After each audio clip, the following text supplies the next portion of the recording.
We get a lot of patients coming in these days anxious about some hollowing or apparent dark circles under the eyes that really they feel make them look tired.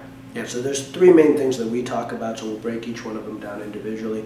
The first thing that we talk about, sort of non-invasive approach, is really just the skin pigmentation itself. A lot of patients, especially if you're from different ethnicities, you'll notice that if you kind of pull the skin down, you'll see that the skin under the eye is really thin, but it also tends to be a little bit more pigmented, a little darker. So a lot of times just doing something like hydroquinone, we have a skincare line that has a 2% hydroquinone called JolieMD, but anything even over the counter that you can use can really over time remove some of the pigmentation itself. So that type of pigmentation issue is common in patients who have a little pigmentation of the skin already. A lot of other patients, especially more fair-skinned patients, can sometimes get a bluish discoloration of the eye. Part of it is because the skin is so thin. Sometimes you see a little bit of that blush from vessels under the skin.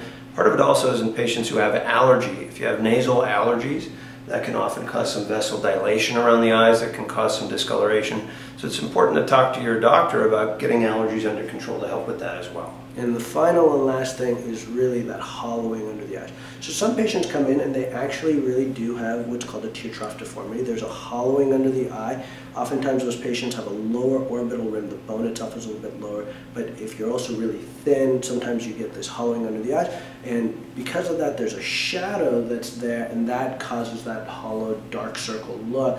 All three components are things that you should talk about and you can deal with, and depending on the costs and money that you want to spend, you can deal with them individually or all together at the same time. And the hollowing is a really important one. It's something that's often hereditary. We see a lot of patients coming in even in their 20s who are feeling like they're really hollow under the eye and sunken. For that type of thing, fat transfer, doing some kind of volume enhancement to the under eye can be really effective in removing that sense of having that hollow and dark circle. Yeah, and look to our video about filler versus fat for under eye circles to answer that question.